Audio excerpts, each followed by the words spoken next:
এইমাত্র চূড়ান্ত হয়ে গেল সেই সিদ্ধান্ত। লাখ লাখ সরকারি কর্মচারীর ভাগ্য নির্ধারণকারী বৈঠকে যা জানা গেল তা শুনলে অনেকে খুশি তো অনেকে কিছুটা হলেও হতাশ। সচিব কমিটির কাছে জমা ছিল পে স্কেল কমিশনের রিপোর্ট, তার ওপর ভিত্তি করেই বসেছিল আজকের বৈঠক। কিন্তু ২ মে তারিখে ঠিক কী সিদ্ধান্ত নেওয়া হলো এখনই বলছি। সবচেয়ে বড় খবর হল কমিশনের প্রস্তাবিত বেতন কাঠামো প্রায় অক্ষতই রাখার সুপারিশ করেছে সচিব কমিটি, অর্থাৎ সর্বনিম্ন বেতন ২০,০০০ টাকা এবং সর্বোচ্চ বেতন ১,৬০,০০০ টাকা। এই প্রস্তাবেই কারত সিলমোহর দিয়েছেন তারা। কিন্তু এখানেই শেষ নয়। এই সুপারিশ কার্যকর করতে গিয়ে সরকারকে ১,০৬,০০০ কোটি টাকার বেশি খরচের মুখোমুখি হতে হবে বলে জানিয়েছে কমিশন। এখন সরকারের ওপর চাপ তৈরি হল এই বিপুল অর্থের যোগান দিতে হবে কিভাবে। আরও শুনুন। পূর্ণাঙ্গ বাস্তবায়ন নিয়ে জোরালো ইঙ্গিত দিয়েছে সচিব কমিটি। তাদের মতে আসছে ১ জুলাই অর্থবর্ষের শুরুতেই নতুন পে স্কেল পুরোপুরি কার্যকর হওয়ার সম্ভাবনা রয়েছে। তবে এর আগেই আংশিক সুবিধা দেওয়ার চিন্তাভাবনা করছে সরকার। ব্যাপারটা হলো, কমিশন নিজেই জানুয়ারি থেকে পূর্বপ্রভাবে কিছু ভাতা দেওয়ার সুপারিশ করেছিল, সেটিও কার্যকর হতে পারে। কিন্তু সবচেয়ে গুরুত্বপূর্ণ প্রশ্ন হলো, কার কত টাকা বাড়ছে। এখানেই আসে টুইস্ট। নিচের গ্রেডের কর্মচারীরা সবচেয়ে বেশি লাভবান হচ্ছেন। যিনি ৪০তম গ্রেডে ৮,২৫০ টাকা পেতেন, তিনি এখন পাবেন ২০,০০০ টাকা, প্রায় ১.৫ গুণের বেশি বৃদ্ধি। অন্যদিকে প্রথম গ্রেডের কর্মকর্তাদের বেতন বাড়ছে প্রায় ১,৪৪,০০০ হারে, ৭৫,০০০ থেকে ১,৬০,০০০-এ উন্নীত হচ্ছে তাদের বেতন।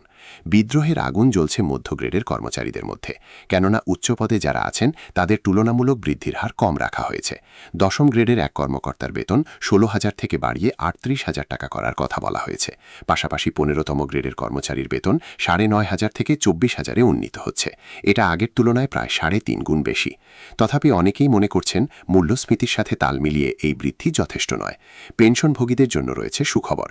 যারা বর্তমানে ২০,০০০ টাকার কম পেনশন পান, তাদের পেনশন ১০০% বাড়ানোর সুপারিশ করেছে কমিটি। সেটি যদি হয়, তাহলে ১০,০০০ টাকা পাওয়া একজন প্রাক্তন কর্মচারী পাবেন ২০,০০০ টাকা, আর ৭৫ বছরের বেশি বয়সী পেনশনভোগীরা পাবেন ১০,০০০ টাকার মেডিকেল ভাতা। তবে এত কিছুর মাঝেও সবচেয়ে বড় চ্যালেঞ্জ হল অর্থায়ন।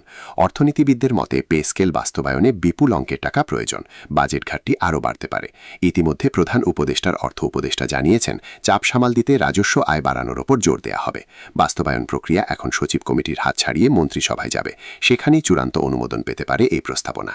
এরই মাঝে আবার নতুন করে আশার আলো দেখাচ্ছে এই সিদ্ধান্ত। কয়েক বছর আগের আন্দোলনের প্রেক্ষাপট আর আজকের বাস্তবতা পুরোপুরি বদলে গিয়েছে।